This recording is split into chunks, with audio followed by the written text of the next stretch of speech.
बंदी छोड़ सतगुरु रामपाल जी परमेश्वर जी की जय हो। सत्साई भाई और बहनों, दया गुरुदेव भगवान की, जिनके शुभ आशीर्वाद से एक बार पुनः हम सभी सत्सेवक भाई बहन परम पूज्य सतगुरु रामपाल जी भगवान की महिमा करने के लिए उपस्थित हैं। और महिमा शुरू करने से पहले परमात्मा की स्तुति करते हैं, मालिक का जयकारा लगाते हैं। बंदी छोड़ सतगुरु रामपाल जी भगवान की, परमपिता परमात्मा सारी सृष्टि के रचनहार, कुल मालिक, असंख्य ब्रह्मांडों के स्वामी, जगत गुरु, तीनों लोकों में प्रवेश करके सबका भरण पोषण करने वाले राजाधिराज, आत्माधार, नाथों के नाथ, देवों के देव महादेव, सर्वेश्वर महेश्वर, मृत्युंजय, अजरो अमर, आदि अनादि, सनातनी प्रभु, जगत पिता जगदीश्वर, श्री श्री 1008 की उपाधि के वास्तविक अधिकारी, अकाल मूर्ति, सौद स्वरूपी राम, वासुदेव, सर्वगतम ब्रह्म, परम पूज्य, प्रथम पूज्य, परम संत, परम पुरुष, परम धनी, परम दयालु, सत्य कबीर, हक्का कबीर, अल्लाहु कबीर, अल्लाहु अकबर, बाखबर अल्लाह ताला, जगत के तारणहार, जगत के मुक्ति दाता, जगत के जगन्नाथ, हारे के सहारे, हिंदुओं के राम, मुसलमानों के अल्लाह, सिखों के वाहेगुरु, ईसाइयों के मसीह, दया के सागर दया निधि, करुणा के सागर करुणा निधि, स्वयंभू परिभू, संकट मोचन, कष्ट हरण, मंगल करण, दुख भंजन, अविगत कबीर, निर्विकार निर्विषम परमात्मा, अलय अलेख सतगुरु, आदि अनादि सतगुरु, असली मर्यादा पुरुषोत्तम, असली राम, असली कृष्ण, असली घनश्याम, राजाओं के राजा, महाराजाओं के महाराजा, शहंशाहों के शहंशाह, सम्राटों के सम्राट, भगवानों के भगवान, अल्लाहों के अल्लाह, प्रभुओं के प्रभु, मसीहाओं के मसीह, सच्चे वाहेगुरु, बाबाओं के बाबा, पीरों के पीर, सेठों के सेठ, जगत सेठ, सांवरसा सेठ, सर्वगुण संपन्न, अनंत कोटि कलाओं के स्वामी, अनंत कोटि ब्रह्मांडों के नायक, योगियों में महायोगी, ध्यानियों में महाध्यानी, सिद्धों में परम सिद्ध, ज्ञानियों में तत्व ज्ञानी, ब्रह्म ज्ञानी, महाज्ञानी, ब्रह्म ज्ञानी, श्रेष्ठ ज्ञानी, युवा कबीर, समरथ कबीर, असमवात अमित ओजा, सच्चे रहनुमा, करीम अल्लाह, सुभान अल्लाह, दुनिया के अंतिम पैगंबर, दुनिया के अंतिम नबी, दुनिया के अंतिम रसूल, दुनिया के अंतिम प्रोफेट।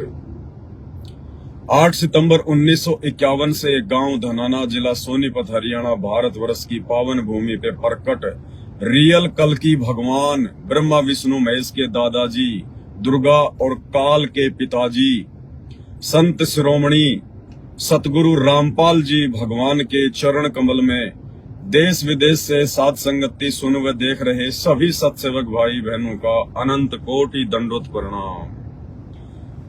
पूज्य गुरुदेव भगवान आप और हम सभी भगत आत्माओं के ऊपर इसी प्रकार से ज्ञान आधार से साध संगतियों की दया बनाए रखें, क्योंकि साध संगति से जुड़े बिना, साध संगति से जुड़कर गुरु रूप में आए हुए कबीर परमात्मा की पहचान किए बिना और मन कर्म वचन से अपना तन मन धन सब कुछ अपने गुरुदेव के चरणों में समर्पित किए बिना, संसार से हटकर अपना ध्यान, अपनी लगन अपने गुरुदेव के चरणों में लगाए बिना, सर्वस्व न्योछावर करते हुए अपने गुरुदेव के प्रति समर्पित हुए बिना, भाई और बहनों, हम लोग असंख्य जन्म इस काल लोक से मुक्ति प्राप्त नहीं कर सकते हैं।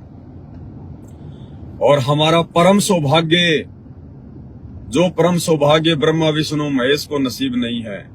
इस पृथ्वी पर लगभग 7.5 अरब के आसपास जनसंख्या है, उनमें से 99.99% लोगों को नसीब नहीं है।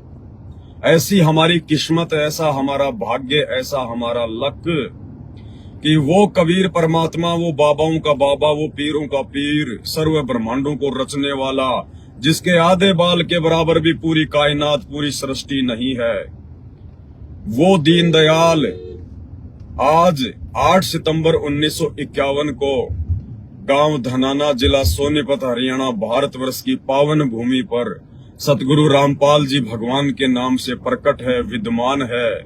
वो स्वयंभू परमात्मा, और हमें उनकी शरण प्राप्त है। और सबसे बड़ी हमारी खुशकिस्मती कि उन्होंने सन 1994 से लेकर 2014 तक और जेल जाने के बाद में सन 2024 वर्तमान समय तक जितनी भी आत्माओं को अपने शरण में लिया है, चाहे वो डीवीडी के माध्यम से हो, चाहे उन्होंने खुद उनको नाम दीक्षा दी हो, या चाहे भाई बहनों ने संकल्प दीक्षा ले रखी हो, उन सभी आत्माओं में से केवल जो आत्माएं साध संगति से जुड़ी हुई है, जिनको भगवान ने अपनी पावन शरण में ले लिया है, एक विशेष बुद्धि, एक विशेष ज्ञान परमात्मा ने उन साध संगत वाली आत्माओं को दिया है। गुरु की परमेश्वर के रूप में जो पहचान आप और हम आत्माओं ने की है, ये सौभाग्य सतगुरु रामपाल जी भगवान की 90% संगत को प्राप्त नहीं है। कौन सी 90% संगत? जो संगत बेचारी नादानी में, भोलेपन में, देखा देखी में, सत्संगों को गहराई से ना समझ पाने की त्रुटि के चलते, उनके ज्ञान को अच्छे से ना समझ पाने की कमी के चलते वर्तमान में फर्जी सतलोक आश्रमों से जुड़ी हुई है। जी हाँ, संत रामपाल जी भगवान का कलयुगी परिवार, उनके बेटा बेटी, भाई बंधु, रिश्तेदार, कोऑर्डिनेटर, ये सब के सब लोग काल की गोद में बैठकर उनके मिशन को पीछे धकेल रहे हैं। आप लोगों को लगता होगा कि साहब ये तो बहुत ज्ञान प्रचार कर रहे हैं, ये टीवी चैनलों पर अपना प्रचार कर रहे हैं, इन्होंने तो धूम मचा रखी है। भाई और बहनों, परमात्मा कहते हैं कि हमारे को धूम मचाने वाले भगत नहीं चाहिए, धूम मचाने वाले तो बॉलीवुड को चाहिए, हमारे को तो विवेकी भगत चाहिए, ज्ञान आधारी भगत चाहिए। परमात्मा कहते हैं कि अकलमंद एक गणा और बिना अकल के लाख। क्या कहते हैं परमात्मा? अकलमंद एक गणा और बिना अकल के लाख। परमात्मा कहते हैं हमें तो वो भगत चाहिए जो ज्ञान आधारी हो, और जो भक्ति करे तो मर्यादाओं में रह के करे, जरा सी भी मर्यादा ना तोड़े। जबकि ये किसी से छुपा हुआ नहीं है कि संत रामपाल जी ने सन 1994 से लेकर वर्तमान समय तक जिन जिन बुराइयों को, जिन जिन कुरीतियों को और जिन जिन विषय विकारों को छुड़वाने के लिए इतना अथक और अकल्पनीय, अविश्वसनीय जो है संघर्ष करते हुए निस्वार्थ भाव से परमार्थ के लिए, जिन कुकर्मों से हटाने के लिए उन्होंने जो अथक प्रयास किए, आज 2014 उनके जेल जाने के बाद में उनके कलयुगी परिवार ने, उनके बेटा बेटी, भाई बंधु, रिश्तेदार और कोऑर्डिनेटरों ने वो सभी कुकर्म, वो सभी मनमाना आचरण खुद भी किया और संगत से भी करवाया और जम के संगत की मर्यादा तुड़वाई। पूरी संगत को, साध संगत वालों को छोड़ के पूरी संगत को वर्तमान में काल बली ज्योति निरंजन की गोद में बैठा रखा है। वो जब चाहे जिसका स्वाद चख लेता है, जब चाहे जिसको एक्सीडेंट में मार देता है, जब चाहे जिसकी अकाल मौत कर देता है, क्योंकि संत रामपाल जी की शरण से सभी भगत दूर है। उन्हें लगता है हम तो 3 समय की आरती भी कर रहे हैं, मंत्र भी कर रहे हैं, इन फर्जी आश्रमों में भी जा रहे हैं, ज्योति पाठ दान धर्म का पैसा भी दे रहे हैं। लेकिन भाई बहनों, साथ में ये भी तो देखो कि जिस संत रामपाल जी भगवान ने जब से इस मार्ग की शुरुआत की है, तब से उन्होंने ताश तक खेलने के लिए और ताश खेलने वालों को सहयोग तक देने के लिए अपने हाथ से किसी को ताश की गड्डी भी नहीं पकड़ानी है, ये आदेश दिया हुआ है। उसके बावजूद आज उनके जेल जाने के बाद उनके परिवार वालों ने धनाना गांव में 50 लाख रुपए भक्तों के दान से एक बहुत बड़ा बैडमिंटन का स्टेडियम बनवा दिया गांव वालों के खेलने के लिए। ये मर्यादा तुड़वा दी सबकी। जिन जिन भाई बहनों ने इन समस्त आश्रमों में दान धर्म किया है, उसी अनुपात में उन सबको नुकसान उठाना पड़ेगा और उन उठा रहे हैं। क्यों? क्योंकि आप लोगों ने आंखें बंद करके बिना सोचे समझे, ज्ञान को आधार बनाए बिना कुपात्रों को ज्योति पाठ और दान का पैसा दे दिया। ये कुपात्र हैं। कुपात्र का मतलब जो व्यक्ति दान धर्म लेने का अधिकारी नहीं है, जो आपके दान धर्म का दुरुपयोग करेगा। सुपात्र कौन है? जो दान धर्म लेने का अधिकारी है। सुपात्र वो है जो केवल आपके पैसे का सदुपयोग कर सकता है, और वो सुपात्र धरती पर केवल सतगुरु रामपाल जी भगवान है, या सुपात्र केवल सतगुरु रामपाल जी भगवान के वो भगत है जो साध संगति से जुड़कर उनकी समस्त मर्यादाओं से, उनके भक्ति विधान से, उनके इस संपूर्ण तत्व ज्ञान से परिचित होने के बाद में, माया के गुण और अवगुणों से परिचित होने के बाद, जो इस माया का दुरुपयोग नहीं करेंगे, केवल सदुपयोग करेंगे, वो भगत सुपात्र हैं, अन्यथा कोई भी सुपात्र नहीं है। तो भाई और बहनों, हम तो कल्पना भी नहीं कर सकते कि भगवान ने कितनी बड़ी मेहर साथ संगत वाले अपने बच्चों पर की हुई है। और बाकी संगत जो उन फर्जी आश्रमों में जाती है, उस संगत में और अन्य जितने भी संत महात्मा मंडलेश्वर हैं, उनकी संगत में रत्ती भर भी फर्क नहीं है, रत्ती भर भी। क्योंकि परमात्मा कहते हैं, मर्यादा तोड़ के जो भक्ति करेगा वो चाहे कितना ही बड़ा भगत बने, चाहे सुबह 4 बजे उठ के माला कर ले, 5 बजे उठ के नित्य नियम कर ले, सारा दिन मोबाइल पे सत्संग सुनता रहे, हाथ में माला घुमाता रहे, परमात्मा कहते हैं वो भी काल का है, काल का। भाई और बहनों, 5 किलो हलवा बना के अगर एक टपका भी उसमें किसी ने जहर का डाल दिया, कौन मूर्ख खाएगा उसको? उसको तो जानवरों को भी नहीं डालते कि कहीं जानवर ना मर जाए। और इन्होंने तो टपका नहीं, इन्होंने तो बोतल की बोतल जहर की संत रामपाल जी के इस मार्ग में डाल दी है, स्टेडियम बनवा दिया, सबकी मर्यादा तोड़वा दी, दारू की बोतल डाल दी। फिर इन्होंने 2019 में पूरे भारत के भक्तों से बीजेपी सरकार के विरोध में, कि बीजेपी ने हमारे गुरुजी को जेल में बैठा दिया, बरवाला कांड करवा दिया, हमारे 5 भगत मर गए, पूरे भारत देश के भक्तों से इन्होंने कांग्रेस सरकार को वोट डलवाए, गुरुजी का आदेश बताकर सबके कर्म फुड़वाए, और वो कांग्रेस भी हार गई। फिर इन्होंने हरियाणा के जाट आरक्षण में 2016 में बेचारे लाखों भक्तों को जाटों के धरनों पर बैठा दिया। भक्तों के दान का कभी 5 लाख, कभी 11 लाख रुपया उनको पात्रों को चंदे के रूप में दिया जा रहा है। और गुरुजी ने कहा, भिखारी को भी पैसा नहीं देना, नगद तो भिखारी को भी। क्यों? क्योंकि वो शराब पिएगा, बीड़ी गुटखा खाएगा, उस पैसे का दुरुपयोग करेगा तो देने वाले को नुकसान उठाना पड़ेगा। अब हरियाणा के जाट आरक्षण में इन्होंने उन जाटों को, उन अज्ञानियों को, उन मंद बुद्धियों को, जिनको अध्यात्म की जानकारी नहीं है, जो भक्ति मार्ग से कोसों दूर है, कभी उनको 11 लाख रुपए दे रहे हैं जाट आरक्षण समिति को चंदे के रूप में, कभी 5 लाख रुपए दे रहे हैं। अब वो जाट भाई बड़ा बड़ा हुक्का पिएंगे, तमाकू पिएंगे, उस पैसे से बियर पिएंगे, शराब पिएंगे, बड़े बड़े होटलों में कोई रंगरेली मनाएगा तो कोई गाड़ी का तेल भरा के अपने ससुराल जाएगा, सारे उल्टे काम करेंगे। वो कौन से भगत है जो भंडारे में लगाएंगे आपका पैसा? तो भाई और बहनों, आपने कैसे सोच लिया कि जब भगवान धरती पर आ चुका है तो काल ऊपर बैठा रहेगा?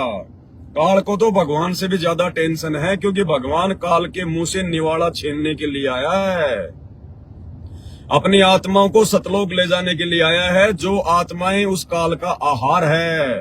तो काल कैसे चद्दर ओढ़ के सोएगा? वो तो अपने हजारों हाथ, हजारों मुंह खोल के सतगुरु रामपाल जी भगवान से भी ज्यादा चौकन्ना होके भक्तों की मर्यादा तोड़वाने का पूरा प्रयास करेगा। और हम सबको पता है वो सामने प्रकट नहीं होता है, वो गुप्त रूप में अपना सारा काम करता है। वो दूसरों के अंदर कुप्रेरणा करके, दूसरों के अंदर बैठ के अपना काम करता है। जैसे महाभारत के युद्ध में श्री कृष्ण जी के अंदर बैठ के महाभारत का युद्ध करवा दिया, अन्य बड़े बड़े लोगों में कुप्रेरणा करके बड़े बड़े विघ्न करवा दिए। तो भाई और बहनों, वर्तमान में आपको भगवान का तो पता चल गया कि सतगुरु रामपाल जी हैं, लेकिन काल का थोड़ी पता है, काल थोड़ी सामने आएगा। उसकी पहचान हम कैसे करेंगे? कहे कबीर सोई जन मेरा, जो नीर खीर का करे निवेरा। और संध्या आरती में परमात्मा कहते हैं, या तन में मन मूर्ति देखो, इसी सर में, इसी अपने शरीर में मन मूर्ति, यानी उस मन को देखो कहाँ बैठा है। तुम्हें कैसे भ्रमित करेगा वो मन, किस विधि से भ्रमित करेगा?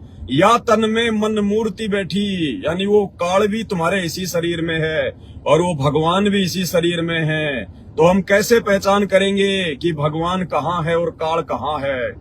विचारों के माध्यम से हम पहचान करेंगे। हमारे अंदर जो विचार उठते हैं, हमारे अंदर जो प्रेरणाएं होती हैं, उनके माध्यम से हम उनको पहचानेंगे कि मेरे मन में उठने वाला कौन सा विचार मेरे गुरुजी के सत्संगों के खिलाफ है, सत्संगों के विरुद्ध है, मर्यादाओं के विरुद्ध है। अगर आपने उस बात की पहचान कर ली कि यार ये विचार तो गुरुजी के सत्संगों के खिलाफ है, तो सोच लीजिए वो विचार आपके गुरुजी का नहीं है, वो प्रेरणा आपके गुरुजी की नहीं है। वो प्रेरणा कौन कर रहा है? वो शरीर में मन रूप में बैठा हुआ काल कर रहा है। तो ऐसे हमने नीर खीर का निबेरा करना है, काल की और दयाल की पहचान करनी है।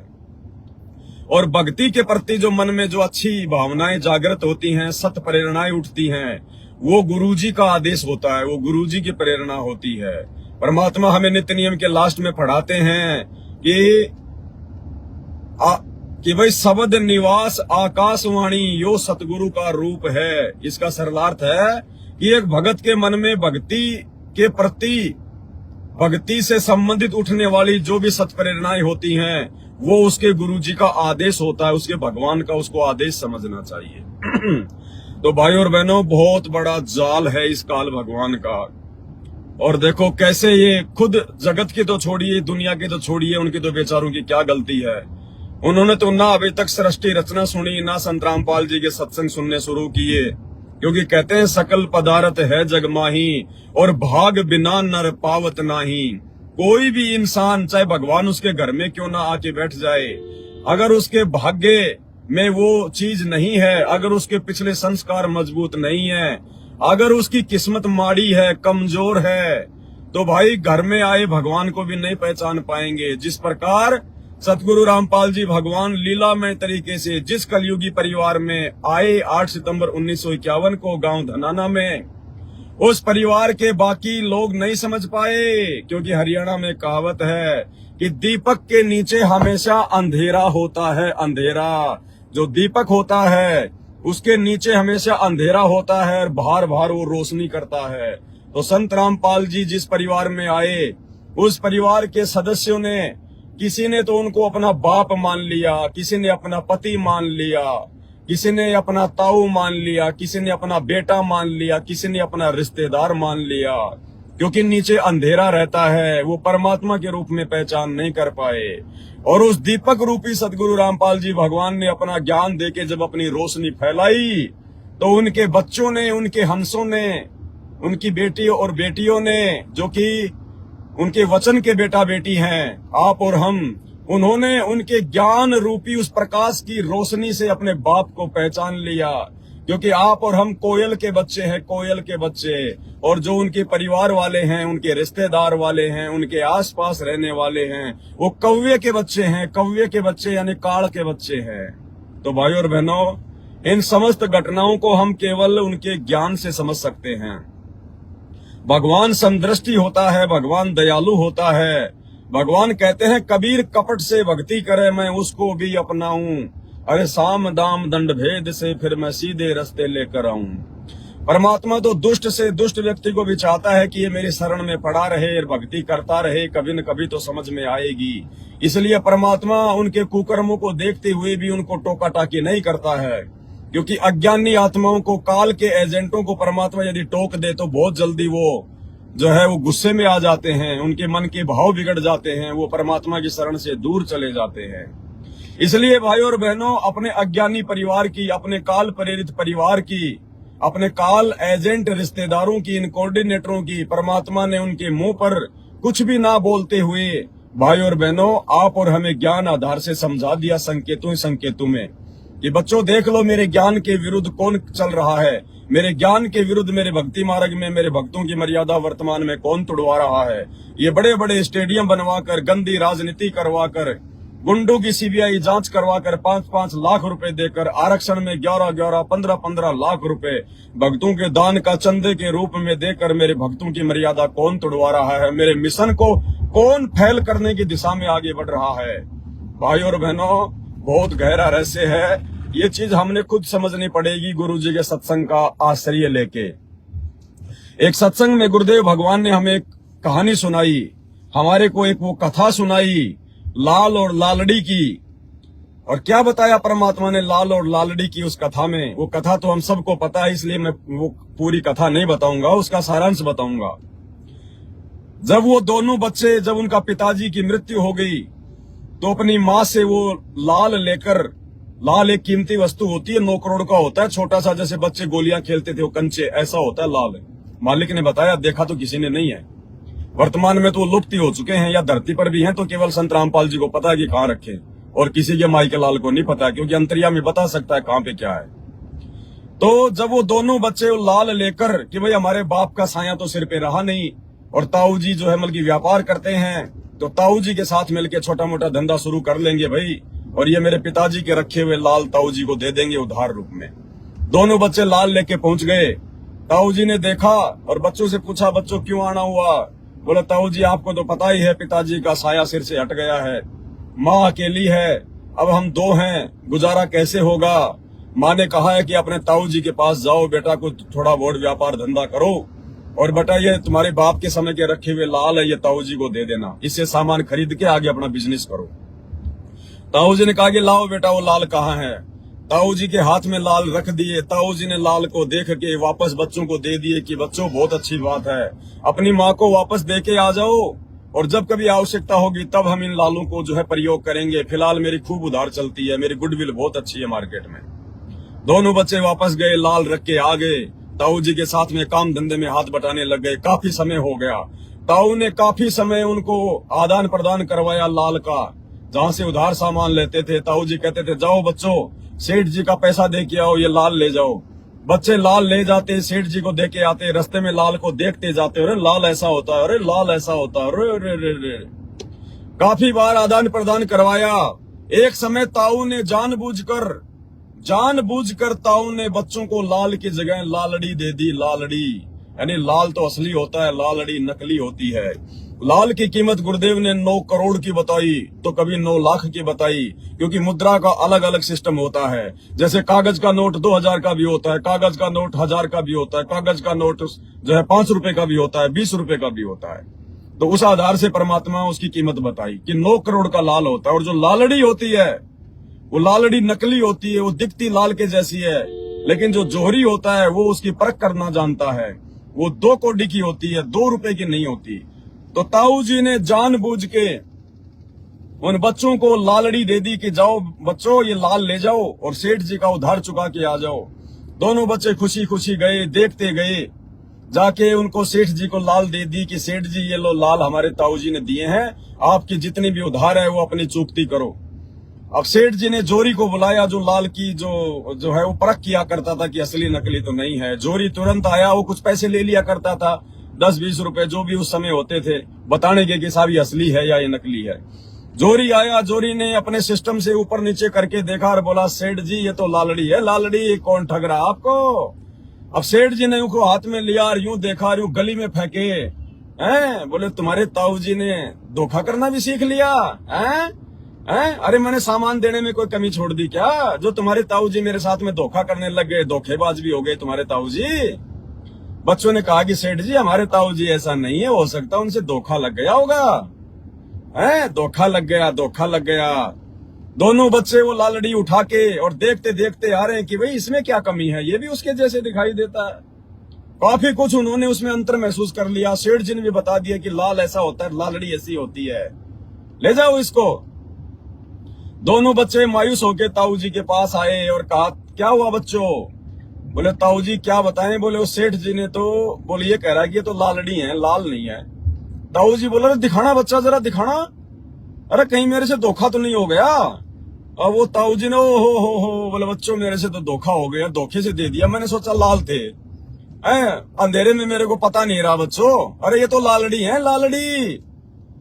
तो ताऊ जी ने कहा कि बच्चों एक काम करो, तुम अब अपने घर पे जाओ और तुम जो वो पहले लाल लेके आए थे ना, वो लाल लेके आओ, सेठ जी का उधार चुका देंगे। दोनों बच्चे गए अपनी माँ के पास दौड़ते हुए, माँ हाँ बच्चा, माँ वो लाल दे दे, लाल। अरे बच्चों खाना तो खा लो। माँ खाना पीछे खाएंगे, पहले सेठ जी की उधार चुकाएंगे। दोनों बच्चे वो पोटरी ऐसी की ऐसी लेके अपने ताऊ जी के पास में आ गए। अब ताऊ जी को लाल हाथ में देने से पहले रास्ते में दोनों भाइयों ने विचार किया कि हम देख तो लें कि ये लाल है कि लालड़ी है, क्योंकि बच्चों को पहचान हो चुकी थी कि लाल कैसा होता है, लालड़ी कैसी होती है। अब बच्चों ने वहीं रास्ते में पोटली खोली और चेक करने लगे, तो देखा रे ये तो लालड़ी है, लालड़ी, ओ तेरी की, ये तो 2 रुपए की भी नहीं है। उधर ही फेंक दी उन्होंने रास्ते में ही। और ताऊ जी के पास गए और बोले ताऊ जी हमारी माँ बहुत भोली है। क्या हुआ बेटा? ताऊ जी वो लाल नहीं थे, वो तो लालड़ी थी, लालड़ी। तो ताऊ जी बोले बेटा एक बात बताऊं? बोले बताओ ताऊ जी। बोले बेटा ये जब तुम 2 साल पहले लेके आए थे ना मेरे पास में, बेटा उस समय भी ये लालड़ी थी, ये लाल नहीं थे। अगर उस समय मैं कह दूं कि ये लालड़ी हैं तो तुम्हारे यकीन नहीं होता। तुम सोचते कि हमारा पिता मर गया इसलिए ताऊ जी नहीं चाहता कि हम भी काम धंधे में आगे बढ़े। ताऊ जी नहीं चाहते कि हम उनके साथ पार्टनरशिप करके 2 पैसे कमा लें। आज ताऊ जी हमारे लाल को भी लालड़ी बता रहे हैं, ताऊ जी धोखा कर रहे हैं। बोला बेटा उस समय अगर मैं कह देता कि ये लालड़ी हैं, थी तो लालड़ी, लेकिन उस समय अगर मैं कह दूं कि ये लालड़ी हैं तो बेचा तुम्हारे सौपन में भी विश्वास नहीं और तुम्हारे मन में दोष आ जाता। तो भाई और बहनों, सतगुरु रामपाल जी भगवान को तो सतलोक आश्रम बरवाड़ा में तो छोड़िए, उनको तो अपने कलयुगी बेटा बेटी रिश्तेदारों के पैदा होने से पहले पता था कि ये काल के दूत हैं, ये लालड़ी हैं, लालड़ी। ये मेरे मार्ग में आगे चल के रोड़ा अटकाएंगे, बाधा पहुंचाएंगे, मेरे बच्चों की मर्यादा तोड़वाएंगे, काल के काम को आसान करेंगे। लेकिन फिर भी दयालु परमात्मा ने उनको अपनी शरण में लिया और भाई और बहनों उनको खूब प्यार दिया, खूब उनको ज्ञान दिया। लेकिन कहते हैं काल को जीव कहीं नहीं माने, कोट सुने जो ज्ञाना। और जैसे लाख अग्नि में पिंगले फिर बिछुड़ते काट समाना।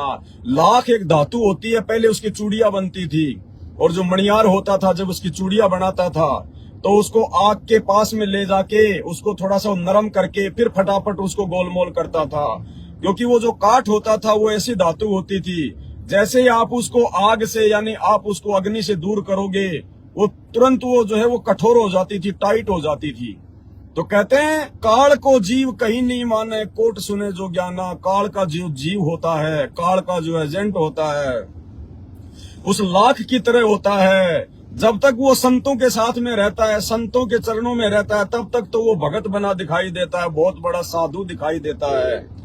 आश्रम में हम जाया करते थे, आओ भगत जी, आओ भगत जी, सत साई भगत जी, कहाँ से आए हो भगत जी? वहां से आया हूँ जी। अरे भगत जी चाय राम पियो, अरे भगत जी भंडारा राम लो। हमें लगता था भाई ओ हो। अरे ऐसे रिश्तेदार तो कभी हमारे ससुराल में भी नहीं हुए, हमारी ऐसी खातिरदारी तो, इस प्यार प्रेम से तो हमारे ससुराल में भी किसी ने खाना नहीं खिलाया जो इन आश्रमों में ये लोग खिला रहे हैं। और आज देखो उन भक्तों को, आज वो गालियां निकालते हैं, वो ही खाना खिलाने वाले आज वो भक्तों को लठ मारते हैं।